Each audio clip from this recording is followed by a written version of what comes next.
সূরা আহজাবের মধ্যে 21 নম্বর আয়াত আমার আল্লাহ তাআলা জানায় দেয়, লাকাদ কানা লাকুম ফি রাসূলিল্লাহি উসওয়াতুন হাসানাহ। আল্লাহু আকবার বলি। আমাদের নবী আমাদের জন্য মডেল, মাথার মাপে টুপি আর রাসূলের তরিকায় ইবাদত। মাথার মাপে কি? আর রাসূলের তরিকায়, রাসূলের মাপে ইবাদত। টুপি কেনার জন্য গেছে, টুপি হাতে নিয়ে মাথায় দেয়, টুপি বড় হয়, বলে এই টুপি তো বড়, এটা নেওয়া যাবে না। এরপরে আর একটা টুপি হাতে নিয়েছে, টুপিটা মাশাআল্লাহ বড় সুন্দর, কিন্তু টুপি সুন্দর হলে কি হবে, মাথায় তো হয় না। একটা মাথায় দিলাম বড় হয়, আবার আর একটা মাথায় দিলাম, এটা তো ছোট হয়।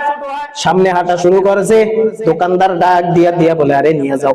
বলে না, এটা কিভাবে নেব? বলে এটা তো বড় হয়। বলে আরে 10 টাকা কম দিয়েন, তাও নিয়ে যান। নেবেন নাকি? বলে এইটা নিয়ে যাও। বলে না, ওটাও নেওয়া যাবে না। বলে কেন? ওটা তো ছোট হয়। দোকানদার বলে 20 টাকা কম দেন, এটা নিয়ে যান। নেবেন কেউ? কেন? একটা বড় হয় আর একটা কি হয়, ছোট হয়।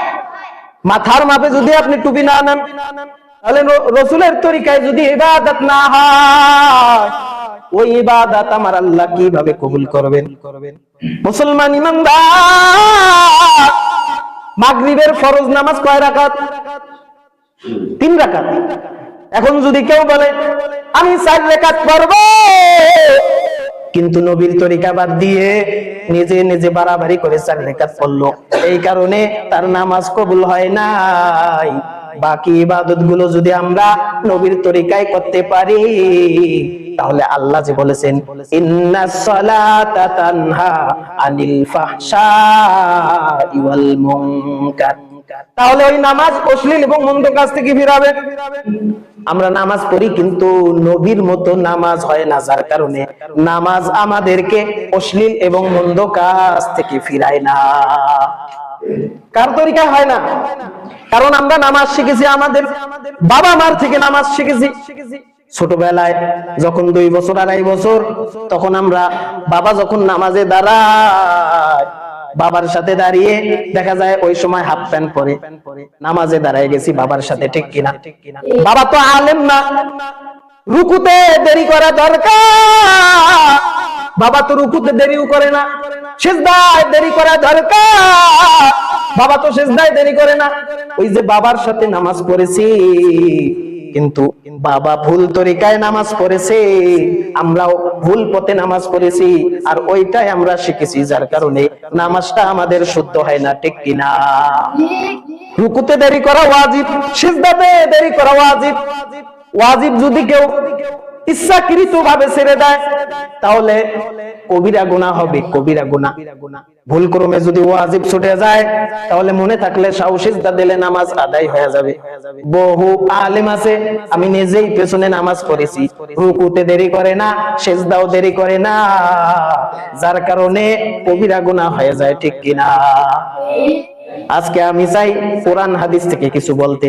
কোরআন থেকে যেগুলো হাদিস থেকে আমরা আজকে শুনবো, সেগুলো মেনে নিব, আর ভুল তরিকা যেগুলো পালন করতেছি ওগুলো জীবন থেকে ক্যান্সেল করে দিব। পারবো কি পারবো না? 2 হাত তুলে আল্লাহকে সাক্ষী রেখে দেখাই, পারবো তো ইনশাআল্লাহ। ইতিপূর্বে যা ভুল তরিকায় চলেছি, আল্লাহ যেন আমাদেরকে মাফ করে দেয়, সকলে বলে আমিন। কোরআন থেকে বলবো, বলার দায়িত্ব আমাদের। চোরের বিধান কি, এটা বলার দায়িত্ব উলামায়ে কেরামের। না হলে আল্লাহ তাআলা কিয়ামতের দিন আলেমদেরকে ধরবে, তুমি বলো নাই কেন? এই যে আমরা নামাজে দাঁড়াই, সব কথা তো একদিনে বলা যাবে না, কয়টা বলে কয়টা শেষ করব। ইমামের পেছনে দাঁড়াই, সূরা ফাতিহার পরে যখন আমিন বলি, এটা নিয়েও গন্ডগোল আছে না নাই? তা আমিন এক পার্টি বলে জোরে, এক পার্টি বলে আস্তে। এক জায়গায় গেলাম, মসজিদ বানাইছে, মসজিদের নাম দিছে আহলে হাদিস মসজিদ। কেন ভাই আহলে হাদিস মসজিদ? বলে আপনাদের হানাফি মসজিদে যাই, ওখানে আমিন তো জোরে বলতে দেয় না, জোরে বললে বিপদ, এজন্য আহলে হাদিস নাম দিছি। এখানে আমিন যত জোরে বলুক কোনো সমস্যা নেই। নবীজি আমিনের ব্যাপারে দুইটা হাদিসই আছে। আমিন জোরে বলার হাদিসও আছে, আস্তে বলার হাদিসও আছে। আবু হানিফা রাহমাতুল্লাহি আলাইহি বলেন আমিন আস্তে বলো। ইমাম আহমদ রাহমাতুল্লাহি আলাইহি বলেন আমিন জোরে বলা এটাও ঠিক, আমিন আস্তে বলা এটাও ঠিক। কোনো সমস্যা? কিন্তু এটা তো না বললেও তো আপনার নামাজ আদায় হয়ে যাবে। এটা নিয়ে ঝগড়া ফাসাদ যখন করবেন তখন তো অর্থই নষ্ট হয়ে যাবে। আবু হানিফা রাহমাতুল্লাহি আলাইহি দেখেন কেমন বিচক্ষণ। আস্তে কেন তিনি বলতে বললেন? হাদিসের মধ্যে আছে তোমরা ইমামের সাথে আমিন বলো, কেননা ইমামের সাথে আমিন ফেরেশতারাও বলে, আর যার আমিন ফেরেশতাদের আমিনের সাথে মিলে যাবে তার গুনাহ আমার আল্লাহ মাফ করবে। আবু হানিফা বলেন যেহেতু ফেরেশতাদের আমিন আমরা শুনি না, সেহেতু ফেরেশতাদের আমিন হলো আস্তে, আমরাও যদি আস্তে বলি তাহলে ফেরেশতাদের আমিনের সাথে মিলে যাবে। মিলে যাওয়ার কারণে আল্লাহ তাআলা আমাদের গুনাহ মাফ করে দিবেন। সুবহানাল্লাহ। মুসলমান ইমানদারেরা এই কারণে ঝগড়া ফাসাদ করে আহলে হাদিস মসজিদের নাম দেওয়া যাবে না, কেননা আল্লাহ তাআলা সূরা জিনের 18 নম্বর আয়াতে বলেন ইন্নাল মাসাজিদা লিল্লাহ। মসজিদ কার? মসজিদ কার ঘর? মসজিদ আল্লাহর ঘর। এটা নিয়ে কিছু করা যাবে না। তারাবি 8 রাকাত নাকি 20 রাকাত এটা নিয়ে ঝগড়া ফাসাদ করা যাবে না। আপনি মক্কায় যান, মক্কায় বাইতুল্লাহ শরীফে 20 রাকাত তারাবি পড়া হয়। কয় রাকাত? মদিনায় মসজিদে নববীতে যান, ওখানেও 20 রাকাত তারাবি পড়া হয়। অতএব আমরাও পড়ব 20 রাকাত। 8 রাকাতের থেকে যদি আমরা 20 রাকাত পড়ি, 8 রাকাত বেশি নাকি 20 রাকাত বেশি? তাহলে 8 রাকাত পড়লে বেশি সওয়াব নাকি 20 রাকাত পড়লে বেশি সওয়াব? 20 পড়লে যদি বেশি সওয়াব হয় তাহলে 20 পড়তে কোনো অসুবিধা আছে নাকি? তাহলে আমরা ইনশাআল্লাহ তারাবির নামাজ পড়ব 20 রাকাত। কয় রাকাত? মুসলমান ইমানদারেরা আমার আল্লাহ বলেন ইয়া আইয়ুহাল্লাযীনা আমানু দুখুলু, হে ইমানদারেরা পরিপূর্ণভাবে ইসলামে প্রবেশ করো। এই যে ঝগড়া ফাসাদ আমিন নিয়ে তারাবি 8 রাকাত 20 রাকাত নিয়ে এগুলো নিয়ে বিভ্রান্ত ছড়ানোর কিছু নাই। যত বিভ্রান্ত হবে তত শান্তি আমাদের থেকে চলে যাবে। শান্তি যদি পাইতে চাও ইয়া আইয়ুহাল্লাযীনা আমানু দুখুলু, ইসলামে পরিপূর্ণ প্রবেশ করো। দোকানদারের কর্মচারীর নাম হলো ইসলাম। ওই দোকানের মালিকের একটা মেয়ে আছে সুন্দরী, মেয়ের নাম হলো শান্তি। কর্মচারী মালিককে ডাক দিয়ে বলে ও মালিক, আপনার মেয়েকে বড় ভালোবাসি, আপনার মেয়ের সাথে আমার বিয়ে দিয়ে দেন। মালিক ডাক দিয়ে বলে কর্মচারী, তোর এত বড় দুঃসাহস কই থেকে হইল? তুই একজন কর্মচারী হইয়া আমার মেয়েকে বিয়ে করতে চাস? মায়ের দিয়া দোকান থেকে বের করে দিয়েছে। এবার ওই ইসলাম নামক কর্মচারীটা তার মেয়ে শান্তিকে নিয়ে পালায়ে গেছে। এবার দোকানের মালিক বাড়ি ফিরে দেখে তার মেয়ে শান্তি নাই। শান্তি কোথায় পাওয়া যায়?